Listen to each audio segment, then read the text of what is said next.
Good morning. This is Erica with Launching Legacies. Welcome to our daily devotional. Today we're going to be looking at the next of the right attitudes to be in, right? According to Matthew 5, we know that Jesus has an attitude that he wants those who are serving him to have and to be in. And so right now we're still checking our attitude against these attitudes that are found in Matthew 5. And today we are looking at Matthew 5 verse 7, which says, "Blessed are the merciful, for they shall receive mercy." And this is an interesting concept because we talk about grace a lot, right? Evangelical Christians talk about grace all the time. Lord, I thank you for your grace. And then sometimes we might mention mercy, but mercy is a term that is often not discussed in detail or understood completely. So let's look at them as juxtaposition. So grace is getting unmerited favor, right? Favor that you don't deserve, right? So you're getting blessings you don't deserve. But mercy is the counter to grace. So it's still positive, but the counter to grace, what mercy says is that you don't get the punishment that you deserve, right? So you escape the punishment that you deserve. So when I say if a person is merciful, I might deserve to be slapped in the face or knocked down, and they don't do that. That's mercy. And so when we look at this concept of blessed are the merciful, when Jesus is asking us if we're serving him and his kingdom to be merciful, what is he saying? He said, look, you need to change your attitude to one that's able to tolerate more than what you've been able to tolerate, right? People might deserve any type of punishment. They might deserve for you to sue them or to yell at them because of their behavior. They may deserve all kinds of things in your mind, right? In your mind, they may be deserving all type of treatment. But if you're merciful, which is the attitude that Jesus wants us to take, if you're merciful, then you won't give them what they deserve. You'll bypass what they deserve and you will give them something else, right? And then when we get into giving something else, then we're giving into grace, right? We're giving them something they don't deserve. But when we're doing mercy, we're not giving them what they do deserve. It's kind of an interesting play, right? So we're always looking for grace because we're thinking, oh, I'm going to get blessed. Most people think, oh, a grace means that God's going to bless me. I'm going to get favor that I don't deserve. But for grace to be powerful, we really need mercy because see, if we were getting what we deserved, then when we got something extra, it wouldn't make as big a difference because what do we truly deserve, right? We're humans. We make mistakes. We do the wrong things and make the wrong choices. Sometimes we have the wrong attitude, and that bad attitude or those bad positions put us in an area in which what we deserve is not really good. But Jesus came to give us, to pardon us so that we wouldn't get what we deserve. And his sacrifice is the embodiment of mercy. He's saying, look, you deserve to die. You deserve to be punished. That's what you deserve. But I'm not going to punish you. I'm not going to take your life. Instead, I'm going to give you a reprieve from that, right? I'm going to show mercy to you. And I'm going to give lenience where you would deserve this. You're no longer going to have that experience. And that's important for us to understand. And so how is it that we can embody mercy? Many of us will say, well, who am I to say what somebody deserves? Well, you'd be right to say you don't need to decide what someone deserves. But that doesn't mean that that's how you live your life or that's what we think on a daily basis, right? When you get into the grocery store line and someone does something rude, cuts you off, or if you're on the freeway, I live in California, so we get the opportunity to be on freeways a lot in traffic, right? So when we're on the freeway and someone is not doing what they're supposed to be doing, our natural response is to say, I'm going to give them what they deserve, right? I'm going to tell them, I'm going to show them, I'm going to make this thing the way I think it should be, right, in my eyes. But Jesus is asking those who are serving him, right? As we look back down the mountain, because remember we're on top of the mountain and we're looking back down the mountain and we're seeing the masses of these people who are in despair, who are in broken situations. And he's like, look down at the people who are broken and hurting, that you used to be a person who was broken and hurting. Understand those people and realize that their behavior will merit all types of punishment. It'll merit all types of things that are undesirable. Can you work with them? Can you help them? Can you support them? Can you serve them without giving them what their behavior might merit? You see, people who are not well will often push to the limits, right? They'll take you beyond your boundaries. They'll try to manipulate or mistreat you in some type of way, and it really comes because they're not doing well, right? They're broken or they're hurt, and I think Maya Angelou said, "Hurt people," right? So hurt people will come out. They'll come out to hurt you. What will you do when they come to hurt you? Because it'll be a process, right? As you're serving people, you're going to endure these types of difficulties. I know that I have, right? You're thinking, where did this come from? Why are you talking to me like this? What is this about? Like when they're coming at you with all kinds of strange things, and people what will you do? Will you tell them off because they deserve to be told off? Or will you say to them, you know what, I'm going to pray for you? Or will you not even say that to them? Because sometimes that can be a condescending thing. Will you be able in grace to just walk away and pray for them in your quiet place and not make it known to them that they're not well? What will you do? You see, mercy is difficult because it comes to us at the time in which it's presented to us at the time in which something seems to need to happen.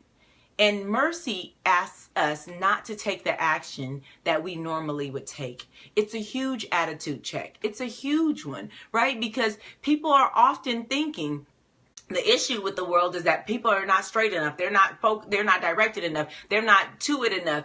And the true issue that Jesus is saying here is that no, that's not really the issue. It's not that we're not direct enough. We're not straightforward enough, but that we're not merciful enough. We need to be merciful. And then the flip to it says that if you're merciful, you will obtain mercy. Well, what does that imply? That Jesus is saying, you're not going to be perfect, right? As a servant of these people, you're not going to be perfect. You're not going to do the right things. You need mercy, right? As much as you need to give it, you need mercy. And so how will we move in the direction of showing people mercy? And then making sure that we understand that we are in need of mercy. You're not perfect. You're going to fall short. You're going to do things that are not pleasing. I'm always doing things that I'm thinking, oh man, I can't believe. And so we're all in the same boat in this situation, right? So what does it mean though when we get into a place in which we need mercy and mercy is shown to us? Or when we need mercy and it's not shown to us? It can be detrimental, right? I thought about a time when I was rushing to school. I was a teacher, rushing to school. I'm driving so hard. I'm driving so fast. Trying to get to school. I'm running late. I have this big project plan with these kids, and I got all this stuff in the car, and it just caused me to be late. Anyways, I'm running, driving to school, trying to get to school on time. And of course, I'm breaking all the speed laws, right? So I've broken the speed limit.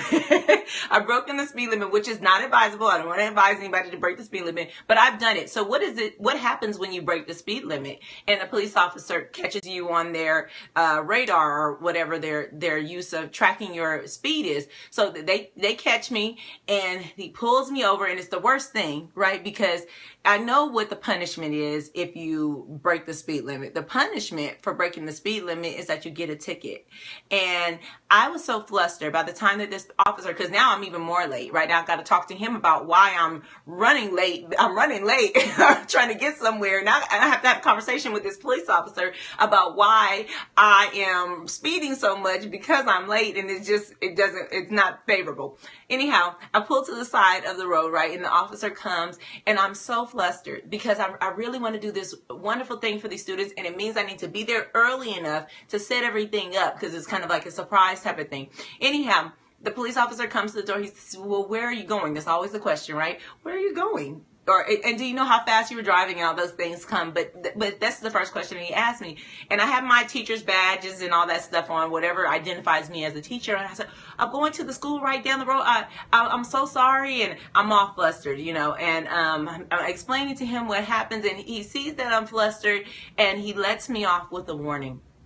I didn't deserve a warning. I broke the law. I deserved a ticket. But that officer showed me mercy. And in that interaction, it became really clear to me that even though I deserved the ticket, something was moved in that man, that officer was moved in a way that he let me off with a warning, which he has the right to do, right? He can give me a warning. He doesn't have to give me a ticket. So he didn't break his own rules by giving me a warning. He could have given me a warning or a ticket. I deserved a ticket because I was breaking the law. It wasn't something I didn't understand I was doing. It was just the truth. I broke the law. I was supposed to get a ticket, but I didn't get a ticket. I got mercy instead, right? I got his warning instead, which of course he knew that I knew that I wasn't supposed to be driving so fast. So he just lets me off on that warning, and he kind of giggles a little bit because I'm so flustered. And he's like, you know what? Have a wonderful day. I hope the children enjoy whatever it is that you're doing. And he sends me on my way. That is mercy. And when we have those types of experiences, we're super excited, right? We're so grateful. But what if everybody who encountered you encountered that type of experience? Yeah. What if all day long, every time someone did something that was challenging towards you or difficult or unkind, they encountered mercy, mercy, mercy, mercy, mercy. And what if your legacy was one of a person who was merciful? And you might be thinking, well, yeah, but people just run over you. But no, you're showing them mercy. It's not saying that you're less of a person. It's not saying that you don't deserve to stand up for yourself. What you're saying is you're making a decision to be merciful and not give people what you feel they might deserve. But see, when we do that, we recognize and appreciate mercy so much more. Right? Because true mercy is an awareness that we will all fall short. We'll all do things that we deserve punishment for, but we don't always have to have that punishment. Now, you want to be careful to balance this out, because I've worked with some people who become entitled. They're like, oh, I was merciful. Why weren't they merciful to me? Well, listen, mercy doesn't quite work that way. It's not an exchange tit for tat directly. In other words, Jesus is saying you're going to obtain mercy from me, right? You're going to get mercy from me because you're a servant of mercy. That's what he's saying. But does it necessarily mean that the rest of the world will apply by this standard? No, that's why it's an attitude check. That's why he's got these people on the mountain. He's saying, look, if you're going to serve, you need to have a different attitude than the world. Yeah, you might not receive mercy from other people. People might always be trying to give you what they feel like you deserve, but it doesn't mean that you don't need to show it to other people. So be mindful to balance these attitudes, all of them in that case, because just because you embody the right attitude doesn't mean that everybody else will. And that's something that's difficult for us to understand, but it goes to the heart of why we do it. Are we merciful because we want mercy? Are we merciful and we happen to get mercy as a result of being merciful? It should be the second one. It should be that we're merciful because being merciful is good. And as a return, we also find ourselves in a position of receiving mercy. That's how it should be. So don't make a contingency on it, because that can create a problem. We're often creating these problems with ourselves, right? We're often kind of wrestling with these ideas that can be difficult to kind of encounter. But I want to encourage you, as much as I want to challenge you, I want to ask you to go back to your attitude, go back to yourself and determine, are you a person who is dogmatically always trying to give people what they deserve, or are you merciful? Jesus says you are blessed if you are merciful, and you shall, in fact, obtain mercy. I would pray that you would obtain mercy. So as you check your attitude, as I check my attitude, let us be people who are merciful. For Jesus says, if we're merciful, we are indeed blessed. Have a wonderful day.